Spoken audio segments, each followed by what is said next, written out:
What's going on, guys? Car Review Guys here. My name is AJ, and this week we are spending some time with the 2024 Toyota BZ4X. This one in particular is the limited trim level. There is the XLE and then the limited. Those are the two, and limited being the higher of the two. Now, this is the full review. Next video is going to be 5 things to love, 5 things to improve. We do it every week, every press car, over 23,000 subscribers, so thank each and every one of you. If you're new to my channel, here's basically the order in case you need to skip along.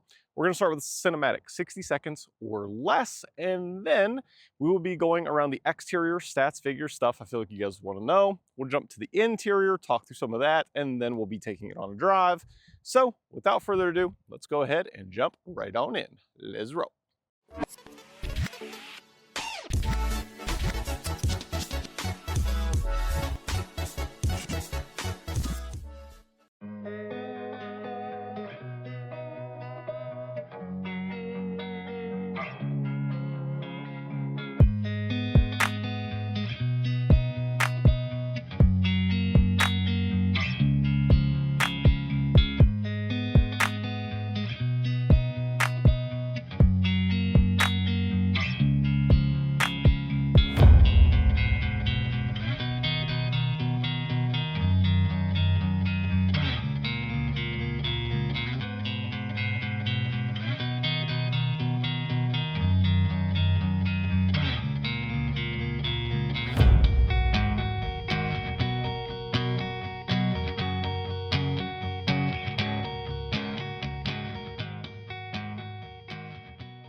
Hopefully you guys enjoyed that cinematic. Okay, this BZ4X Limited has a 72.8 kilowatt hour battery capacity, which is around 214 horsepower, 248 pound-feet of torque. Front wheel drive is available. This one in particular today is the optional all-wheel drive. The curb weight is coming in at 4,464 pounds, which is going to be pushing it from 0 to 60 in about 6.5 seconds. Now, MPGe is 112 city, 92 highway, with a combined average of around 102 MPGe. Estimated range on this all-wheel drive version is around 222 miles. Charge times are important. Level 1, 120 volt at 12 amps. Low battery light to 100% equals 50 hours. Level 2, 240 volt at 32 amps. Low battery light to 100% is 9.5 hours. And level 3 DC fast charger, low to 80% in 30 minutes. Now, vehicle dimensions. Overall length, you're going to be looking at 15.4 feet. Width is about 5.4 feet. And ground clearance, you're looking at 8.1 inches. Last but not least is the pricing, and on the base XLE, you're looking at about $43,070. Tester today is $53,883, including the destination charge. All right, now that we are here in the rear, let's go ahead and open the rear hatch. Press the button right underneath the O. And then here in the rear, you will see it is a 60-40 split. And then you have little handles on both sides. You can fold them down. And of course, this one is upgraded with the JBL options. You can see it there. Also, you can see it on the front. But nonetheless, last thing while we are back here, I will, as always, put here on the screen the cubic feet. Now that we've touched on the rear and all of the stats and figures, let's go ahead and go around the exterior just to show you a couple of things. Then we'll go ahead and jump on into the interior. So taking a look at the wheels, they are definitely quite large, and you are looking at a 235/50/20. Unsurprisingly, one thing you guys know I just don't particularly love is the cladding or the wheel arch. I wish that was definitely an option to get paint to match. It is not at the moment. That's not an option, so that would definitely be nice in the future. But nonetheless, moving on, you have keyless entry here on the front doors, not on the rear. And it does have a 360 camera, so if we come under here, you can probably see one of the cameras. And then the charge port door is located right here on the driver's side. And then just coming around, you have these nice LED runners, and they are all LED lights as well. Of course, parking sensors is located there too. That's enough of the exterior. Let's go ahead and jump on into the interior. I test every single vehicle. I am 5'9" if you are new to my channel. So stepping in, Got a duck just a little bit, but not bad. And then these seats are actually kind of tilted back, which is super nice. Usually you're kind of sitting straight up and down, and I'm not a fan. So headspace, I would say 1.5 to 2 inches up there, somewhere in that region. And then this is where my seat sits, and you can see, I would say it's about 7.5 to 8.5 inches, somewhere in there. There is a decent amount of space, seat back pocket on both seats. This one, again, is upgraded with the option of like the winter weather package or whatever Toyota technically calls it. But it has the heated rear seats. It's 3 level, which is nice. 2 vents, 2 USB-Cs. And then just taking a look at the door, and I know some of you will complain, this is a piano black. I see it on all my other videos, but it is that. You have a little bezel on the window switch, no wiggle, no jiggle. That is nice. And then soft touch for where your elbow would touch, so that is good as well. You can put some water bottles located down there. And then also, if we come here to the middle, you can pull this down. Got a little thing, I'm guessing, for your phone. And then 2 cup holders as well. Okay, let's go ahead and move on up to the front seat. Let's go ahead and see how this is. So stepping in, super easy. I don't really have to duck at 5'9". If you're any taller than me, you might have to, because my hair almost skims right up here, but still very easy to get into. And then up above, we've probably got a solid 3.5 inches, and that is with my seat as far down as it can go. And then obviously legroom, not much to talk about there, because you can, move it wherever you need be. Now, out in front of us, you can probably see there's 2 little red dots that kind of come and go. Cannot see that in person. That is only through the camera lens. Basically, what that's doing is watching your eyes to make sure they're staying out on the road. You can turn that off in the settings if you want to, just FYI. Taking a look at the steering wheel, over here you have your volume controls. This is for your menu back, and sit there and go through all that stuff, which there's not too much to talk about.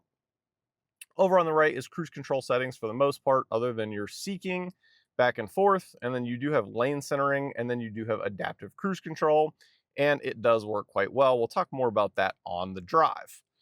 Taking a look at the door panel. So similar to the rear, all soft touch where your elbow would touch. And then you've got window switches, bezels here on all of them, and those are nice. And then you can see your mirror adjustments. Moving on over here to the right, your power liftgate, and then your automatic high beam headlamps, which is, nice to have for sure. And then this dash is it's like a fabric material. I don't know if I love that. You can see where it continues all the way up through there. It's a very nice vehicle, but that is not one thing that I absolutely love. Now, something this vehicle does have, which I have never seen it before, I'm not saying it doesn't exist, but down here, and then also down here, I think it's located in this area, it has heated leg/foot, is what they call it, radiant warmers. So it literally will generate heat that basically comes off of that, if you will. Those are my little waves, in case you were wondering. Nonetheless, moving on over to the screen, just as far as responsiveness, sitting here clicking through, right? It's very responsive. Toyota's screen is very familiar now. They've been using it for quite some time, and it is a good system. You do have heated seats, and you can see the little extra 2 lines located in there, and that's for the radiant portion of it. You have cooled seats. You have your heated steering wheel, dual zone climate, which is nice. I call that the marriage saver. And then moving on over here to the right, let's go ahead and touch on the camera. Go ahead and press that button. You can see I've got the wheel turned. Now my door is open, so if I shut it, you're going to get a slightly different view. So let's let that go around so you can kind of see what it's showing you there. Now let's go ahead, and again, you can basically, as soon as this finishes, you can basically swipe and see all the way around your car wherever you want it. But then also, if we put it into reverse, you can see you've got the 360 camera there, and then you can see behind you, which it's actually pretty good clarity. So they've done a great job as far as upgrading that in Toyota and Lexus vehicles. Moving on down, you do have brake hold as well. Just wanted to touch on that. That is something that a lot of people don't understand what that is. And that's essentially if you come to a light or wherever and you fully stop the vehicle, if that is engaged, right, then you can take your foot off the brake. It will stay until you hit the gas pedal, and then you can go again. So you don't have to keep your foot on the brake, essentially. So that's what a brake hold is. If any other vehicle, you want to know that, that's a nice little feature. You do have a wireless phone charger. You have 2 cup holders, and then if we grab the clip down there, good grief, you have, I would say about 1 tissue box would fit in there, maybe 1.5, somewhere in there, but still good for a center console. Moving up above, you have HomeLink, so 3 different options for your garage door. Again, it's a press car, so that's why I just have my garage door opener. And then you can see it as a fixed glass roof, but it is a pano, so that is nice as well. I think that's just about everything on the interior. If there's anything else, like, you know, if you guys have a question or whatever, just comment down below. I try to respond to every single person. And if you guys own these things, again, this is a press car. Toyota watches these videos, and I'm sure probably reads or scans through the comments. So if you have something intelligent as far as, critiquing, feedback, something you would like to see in the future that maybe you would buy, comment. I mean, that's definitely only going to help your case. And I also try to form some of my future videos around ideas or improvements or things that you guys like to keep doing. So definitely be sure to do that. Okay, let's go ahead and move on to driving it. Let's get it out on the road. Getting this BZ4X out on the road. I've spent some time with it. I've actually put about 100 miles on it is what I've put. And my first impression, really, and it's hard to say first impression. I guess that's not a great way to put it, just because I've spent more time behind it versus just a blind first impression. But I guess what I'll talk about first are the 3 different sound categories. It's just, to me, the most noticeable in this vehicle. And my 3 always are going to be powertrain, you're going to have tire noise, and you're going to have wind noise. So out of those 3 categories, the only one that is kind of there and you can hear is the tire noise. And it's not bad, but it's there, and it's more apparent on an EV because the powertrain is so ridiculously quiet, obviously. So there's that. Now, and then last but not least, just touching on the wind, even on the freeway, it's very maintained. Like, it's really, really good. So happy in all those categories. The tires, again, could use just a little improvement. Still happy with it, but it could use just a little bit more on that side of things. But those were the first things that I wanted to touch on. Next, we'll go ahead and just cover our blind spots. So over to my left, pillar's kind of at an angle, a little bit on the fatter side. Not a huge deal, but it is there. So just, kind of pay attention. This is coming from a guy that's owned exotic supercars to Camaros to all kinds of things with horrible blind spots. So to me, it's not bad at all, but thinking of you all who's not maybe used to, very bad blind spots, it's just a little bit fatter pillar. Now, over to the right, very back corner, maybe a little bit, but again, you should be able to detect the vehicle in your mirror at that point. But of course, it is have. What are we talking about? It's equipped with blind spot monitoring. Sheesh. The one pro to an EV for sure in my book is the acceleration and the instant torque. If you've never driven an EV, you're just not going to understand it. I really didn't until I drove my first one. Like, we're just going to punch it right here around a turn. 0 to 30 on an EV, I don't care what it is. 0 to 30 is that there's just not much else that's going to be quicker. Like, the way that it just instantly throws you back, it's crazy. Like, even just on a roll, if we just hit it, like, it will throw you back. And again, this is coming from a guy that loves sports cars. I mean, right now I own a C8 Corvette, and I've also I have a C7 Corvette that's supercharged with an ESS kit, and it's pushing, well, it's at a dyno this week. It should be right around 600 to the wheel, which isn't anything crazy, but I'm used to fast cars. EVs are absolutely just crazy with how fun they are with just the instant torque. Coming up to the cattle guard, we do it every week to test the suspension and the noise, so let's see how it does. Here we go. Suspension's good. It's a little bit on the softer side, which is nice, right? And the seat has a little bit more cushion behind it, so it absorbs nice and quick, so that's a good thing. And then as far as the noise goes, again, the tires are just a little bit on the noisy side. And it's not even noisy, it's just not as quiet as everything else. Like, it's just the most apparent out of the three. So even going over that, it was just a little on the louder side. But again, trying to compare it to other, EVs, I would say it's right along the lines of average. Let's go ahead and set our cruise control. So we go ahead and set it here, 50 miles an hour, which is what the speed limit is. And now that that is set, we have lane centering. The one thing that I would love to see eventually in Toyota Lexus products is lane centering without setting your cruise control. There's definitely other OEMs that allow that. Is it a huge deal? Not really. I guess it kind of depends on the person, but it does work well. Like, their lane centering is a good lane centering. And if you don't know the difference between lane keep assist and lane centering will keep you center of the lane. Lane keep assist is to help keep you in the line. So basically you will bounce back and forth between the lines, and it's just nowhere near as good. So has lane centering, which is great. Adaptive cruise control works absolutely fine. Don't have any complaints there. Speeds up as it should, slows down as it should. Like, it feels very, very natural. So that's nice. We touched on suspension from the standpoint of, going over bumps and stuff like that. It does pretty well at absorbing. It's definitely on the softer side, which is nice. But we haven't touched on the, how does it handle, right? So let's go ahead and take this turn at 25 and then accelerating in. And you just have all the confidence in the world with the all-wheel drive system on this. And the batteries give it such a low center of gravity that it's just quite unique if you are not used to it.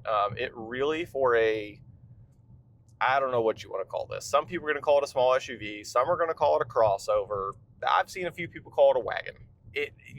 Whatever you want to call it. For this style and shape of vehicle, in a gas motor, it's not going to handle quite as well. This handles a little bit better, again, because of the low center of gravity. That battery is across the floorboard, and it's keeping you low. So suspension, as far as turning and stuff, it definitely, you can make it feel pretty sporty if you want to.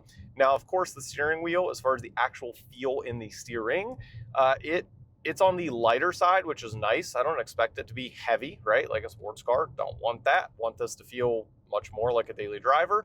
But if you want to take it in some turns, have a little fun, you absolutely can.